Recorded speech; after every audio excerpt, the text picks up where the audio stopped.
Welcome to the Conflict Cartographer tutorial. In this tutorial, you will learn how we define conflict, how to make conflict predictions in the Conflict Cartographer app, and some things to keep in mind while making predictions. Let's begin. Here's the open screen of the Conflict Cartographer program. For the purposes of our research project, we ask you to consent to the storage of your contact information in our database. This information is treated confidentially and within the guidelines of the Norwegian Center for Research Data Confidentiality Requirements. Here you can see the login screen where you're asked to create a username and password. User information is stored separately from prediction information. When you create a username, you're assigned an identification number. This allows us to see how a user's predictions change over time without identifying the person making the predictions. For this tutorial, I have created an example account so that we can walk through how to make conflict predictions. In the past few years, there has been an exciting increase in projects forecasting and predicting violent conflict. These projects rely on advanced methods and machine learning, but with the Conflict Cartographer project, we rely on you. Here you can read about the intent of the Conflict Cartographer project or visit the projects page at prio.org to learn more. You can also read more about how we collect and use your personal data. If you have more questions, feel free to reach out to our project leader here. Click Proceed to continue to the predictions. Here's your home screen. This is where you can add information to your profile, such as your profession or affiliation. Or you can select which countries you would like to make predictions for. Click on the drop-down menu to select the country or countries that you would like to make predictions for. Here, I've selected Ethiopia. Once you've done this, you should click on Participate to log your predictions. This screen shows you a map of the country you have selected. On the right-hand side are variable definitions.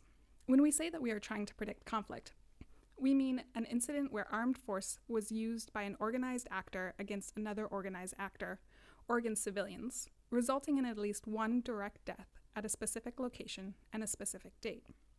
To break that down, we're looking for predictions of at least one battle death that resulted from conflict between organized actors, or civilians, that can be traced to a specific time and place. We use the Uppsala Conflict Data Program's definition of battle-related deaths. To draw a polygon where you think deaths from conflict will occur within the prediction period, first, zoom into the area that you're interested in, then click the Draw button. Click several times to outline the area where you predict battle deaths from conflict will occur. You must click back on the first dot to close the polygon. You can draw polygons in any shape, but there are a few rules of thumb to keep in mind. First, if your polygon crosses a country's border, we do not count the battle deaths that take place on the other side of the border.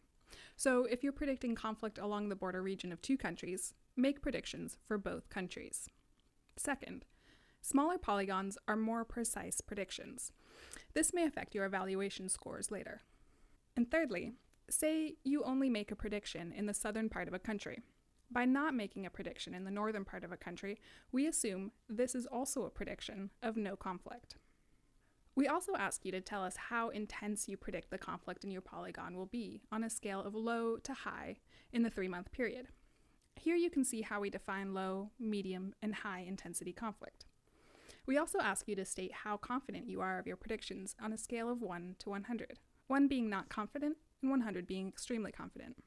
Then press OK to submit your prediction. If you see that a polygon has not been registered where you drew one, try again and make sure that you click back on the original circle when opening the polygon. When you are done drawing polygons, click Submit to finalize your predictions. Once you do this, you will be brought back to this screen confirming that you have made predictions. You can edit or delete your predictions at any time within the prediction period. You may also click Change Assigned to make predictions for more countries. So that is how you submit conflict predictions within the Conflict Cartographer app. Once the prediction period is over, we will update the app with evaluation results. Results show two metrics, coverage and accuracy. To determine accuracy, we compare your battle death predictions with recorded battle deaths, meaning the better you were at predicting recorded battle deaths, the higher the accuracy score. The second result, coverage, compares conflict areas with the polygons you drew. We consider a 50-kilometer radius around each battle death as a conflict area. The score will be higher if your polygon overlaps with the conflict area.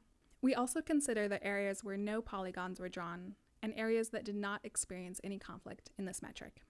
This means that your coverage score will be low if most of the conflict area occurred outside of your polygons. Conversely, if your polygons overlap with a high degree of conflict area, you will receive a high coverage result. Thank you for watching the Conflict Cartographer tutorial. Please contact us with any questions or concerns. You can contact us via email at conflictcartographer@prio.org.